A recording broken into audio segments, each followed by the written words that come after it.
les mensonges XXL des médias. De la même façon que les divorces ne tombent pas du ciel comme des éclairs, mais qui sont tout au contraire le résultat d'événements précédents, les guerres n'apparaissent pas non plus comme des éclairs tombés du ciel. Les guerres aussi sont toujours initiées, préparées et attisées au préalable au cours de longs processus. Les grands médias principaux doivent être comptés parmi les plus grands bellicistes actuels. Vous allez voir dans la suite 2 mensonges qui, dans les dernières décennies, sont peut-être parmi les plus lourds de conséquences. Nous ne soulignons pas le mensonge en tant que tel, mais les agissements ciblés et délibérés des menteurs professionnels de la branche médiatique. Vous verrez d'abord le témoignage d'un homme qui a lui-même pris part il y a peu à une propagande mensongère ciblée de ZDF. Il témoigne qu'il a menti sur ordre de ZDF. Par la suite, il n'a pas pu concilier cela avec sa conscience, et c'est pour cela qu'il a dit publiquement qu'une émission mensongère de ZDF avait été élaborée avec minutie et zèle et littéralement mise en scène. Dans la deuxième partie, nous rappellerons un mensonge médiatique qui, en 2001, a incendié le monde entier. C'est un mensonge sans précédent qui a attisé la haine contre l'islam. Prenez le temps d'étudier exactement ces preuves et de les diffuser. Tirez-en aussi les conséquences nécessaires. La seule réponse suffisante et juste que le peuple puisse donner à leurs mensonges graves, c'est de boycotter radicalement tous les médias qui utilisent de tels mensonges, que ce soit la presse écrite, la radio, la télévision ou Internet. On doit enfin reconnaître leur manière criminelle d'agir, la dénoncer et la traiter comme un délit grave. Toute autre chose serait complètement faux, car la vie de peuples entiers est mise en jeu par ces menteurs délibérés. Mais voyez par vous-même. Le 2 février, une des plus grandes chaînes de télévision allemandes, ZDF, a montré le documentaire « Poutine, l'homme de pouvoir ». C'est un exemple parfait d'une guerre de propagande bon marché. Le but déclaré des auteurs du film est d'une misère désolante. Répondre à la question prétendument toujours d'actualité « Who is Mr. Putin ?» Et on voit dans le film des contrefaçons, de nombreux mensonges et une fiction bas de gamme, au lieu d'un vrai documentaire. Dans ce sens, les Allemands me font pitié. Notre correspondant Anton Liadov a rencontré un acteur du film. Des mitrailleuses, des tanks, des systèmes de tir de missiles. Toutes les 15 secondes, les journalistes allemands répètent « Les voici, les prétendues preuves de destruction du Donbass par les Russes ». Les maisons sont en flammes, un immeuble est touché, et on peut voir un quelconque incendie.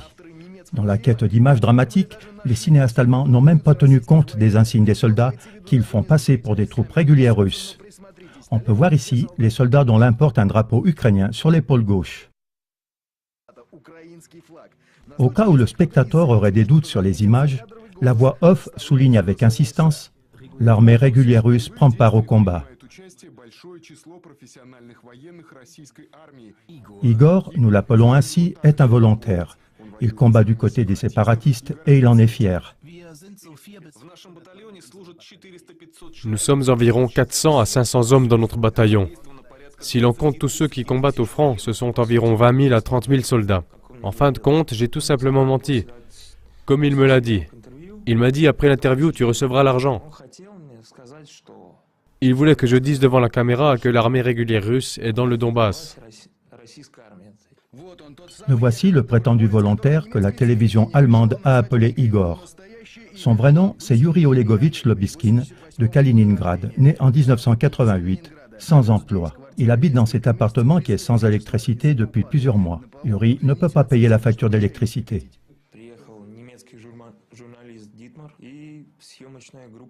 Le journaliste allemand Dietmar et son équipe de tournage venaient d'Allemagne. Dietmar m'a dit « Nous voulons te filmer, nous avons besoin de reportages sur toi. Que tu es allé comme volontaire de Kaliningrad à Donetsk pour combattre. Voici le scénario écrit. Il m'a expliqué que j'étais censé avoir été blessé alors que je n'avais pas de blessure. Comment s'est-il présenté auprès de toi? Il m'a dit qu'il s'appelait Bob. Il m'a proposé 50 000 roubles, soit 750 € pour une semaine de tournage. Bob, c'est Valéry Bobkov, le régisseur et producteur qui parle russe et travaille pour ZDF. C'est lui que ZDF a envoyé dans la région de Donetsk pour filmer l'histoire inventée. Sur ces images, il montre à l'acteur Yuri comment on porte une mitrailleuse devant la caméra. Nous vous montrons maintenant le matériel cinématographique original du tournage dont Yuri nous a donné la copie. C'est à partir de ces enregistrements que les journalistes allemands ont choisi les images dont ils avaient besoin pour leur documentaire. On entend comment l'acteur Yuri oublie souvent son texte et comment le régisseur lui souffle derrière la caméra. Je suis content de me trouver dans la compagnie Vostok. Tourne-toi. Continue. Continue. Dans le documentaire, tous les ordres du régisseur derrière la caméra ont été remplacés par une musique dramatique et une voix off. Voici la même scène. Nous l'accompagnons à un poste de contrôle où il contrôle les voitures qui passent. Regardez bien ici. Je suis sur l'image avec une mitrailleuse. Et tout de suite, dans l'image suivante, je porte un fusil d'assaut. Une petite gaffe de tournage. Il m'a demandé de poser devant la caméra avec la mitrailleuse. Je n'ai même pas tiré avec ce truc. Il n'était pas chargé. Il m'a dit que je devais marcher devant la caméra avec la mitrailleuse. Nous avons tourné la scène 3 fois. Pourquoi? Il a dit que je ne marchais pas bien. La direction n'était pas bonne. Quelque chose dans ce genre.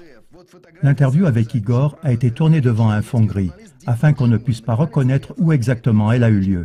Elle a été tournée dans le bureau de ZDF à Moscou et conduite par le journaliste allemand Dietmar Schumann. Voici la photo. Celui-ci est responsable des émissions de politique extérieure pour la chaîne ZDF. Je me suis porté volontaire comme combattant en Ukraine de l'Est. Là-bas, les droits de la population russophone ne sont pas respectés. Je suis un patriote, j'aime la Russie, je ne permettrai jamais que les Russes soient humiliés. La population dans cette partie du pays est russe. Qui doit les protéger, si ce n'est moi? J'écoute la voix de mon cœur. Il m'a longtemps préparé à la question, si j'avais vu des troupes régulières russes, et la façon dont je devais répondre. Il m'expliquait ce que je devais dire, comment je devais le formuler. Avant que j'entre dans le studio, il m'a tout expliqué, ce que je devais lui répondre, à quoi ça devait ressembler. Pour que l'histoire soit convaincante, on a écrit chaque détail dans le carnet de Yuri.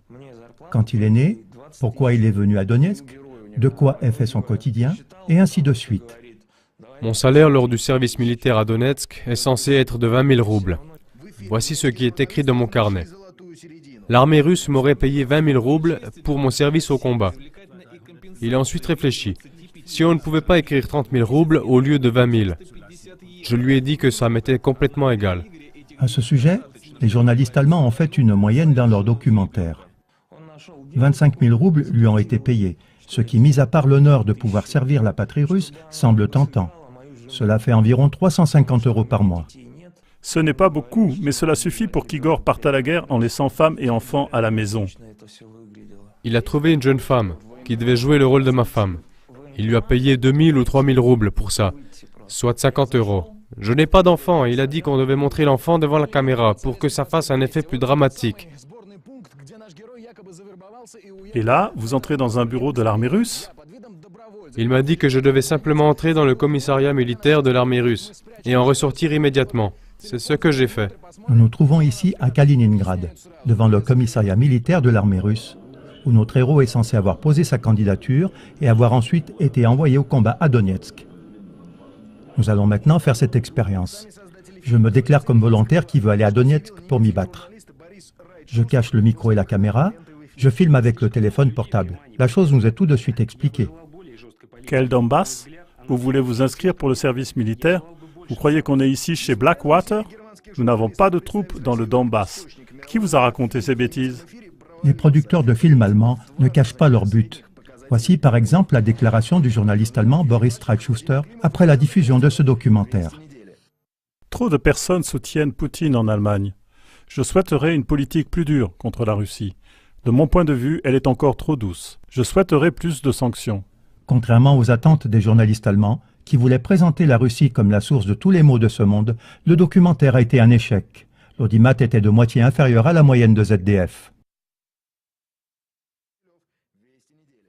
À l'ampleur de cette construction de mensonges, on peut voir que cette habitude de mentir des masses médias s'est construite depuis longtemps. Ce n'est pas non plus du jour au lendemain qu'un alcoolique a besoin d'une bouteille de whisky par jour. Il y est venu progressivement.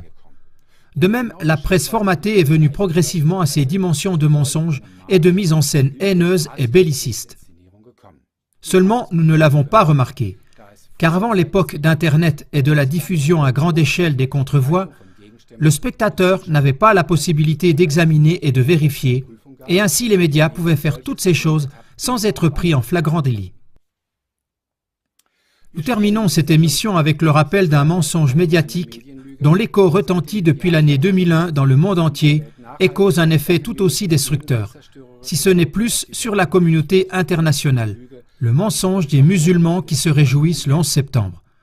Comme on le sait, 2 avions se sont écrasés ce jour-là sur le World Trade Center et le monde entier était horrifié que les États-Unis aient dû subir une attaque aussi affreuse de la part des islamistes. Quiconque regardait la télévision à ce moment-là était consterné à propos de 2 choses. D'une part, la souffrance insupportable des victimes américaines et d'autre part, la joie cruelle et impitoyable de beaucoup de musulmans qui se réjouissaient apparemment de cet événement tragique partout dans le monde. Comment peuvent-ils faire cela? Se questionnait un monde choqué. Les musulmans sont des barbares cruels. On voit ici le signe de la victoire qui est montré aujourd'hui dans Jérusalem-Est et des Palestiniens qui se réjouissent de ce que les États-Unis ont subi cette attaque. Que devons-nous penser de cela, Jennifer, alors que Yasser Arafat a officiellement condamné cela? Nous voyons ici des gens qui applaudissent, qui rient et qui se réjouissent que des milliers d'Américains soient morts dans l'attaque insidieuse. Nous voyons le V de la victoire qu'ils brandissent devant la caméra. Lorsqu'est venu à la lumière le fait que ces images n'étaient qu'une imposture monumentale, les médias du monde entier ont gardé le silence. Il n'y a eu ni poursuite pénale ni interdiction professionnelle pour les médias menteurs et bellicistes. Et ce, alors que les musulmans s'étaient réjouis devant les caméras parce qu'ils avaient été trompés et abusés par des journalistes de l'agence de presse Reuters. Que s'est-il produit exactement? Les journalistes de Reuters sont arrivés avec de nombreux gâteaux et ont appelé les musulmans. Écoutez, tous ceux qui montreront leur joie maintenant devant la caméra recevront gratuitement des gâteaux. Sans savoir dans quel but ces images seraient utilisées par la suite, les musulmans ont commencé à se réjouir, puis ils ont mangé des gâteaux. Ils ne se sont pas posé de questions. Mais lorsque ces images ont été publiées et ont servi de preuve dans un faux contexte, le monde entier en a conclu que beaucoup de gens dans le monde arabe s'étaient réjouis de cette attaque terroriste sur le World Trade Center. À l'époque, personne ne s'est demandé d'où provenaient en fait ces images. On n'a pas cherché à savoir ce qu'il y avait exactement dans ces images, quel était le véritable arrière-plan. Et c'est ainsi que toute cette duperie s'est développée en mensonge planétaire et en campagne contre l'islam, dont les conséquences désastreuses sont encore terribles aujourd'hui. Une haine immense contre l'islam. Et les médias de masse mentent et continuent à mentir en toute impunité. Mais comment expliquer que l'excitation des masses populaires et la propagande de guerre d'une telle ampleur dramatique puissent être maintenues jusqu'à ce jour sans être punies? Celui qui propage avec une foi aveugle les rapports des médias mensongers avérés se rend par là complice de groupes hautement criminels. Tant que ni les procureurs ni les tribunaux en matière pénale n'agiront contre les grands médias mensongers, il ne peut y avoir qu'un seul moyen de désamorçage, un boycott radical par le peuple de tous les médias mensongers avérés, que ce soit dans le secteur de la presse, de la radio, de la télévision ou d'Internet. Vous aussi, protégez la communauté internationale contre toute terreur d'opinion et incitation à la guerre au moyen de la propagande mensongère.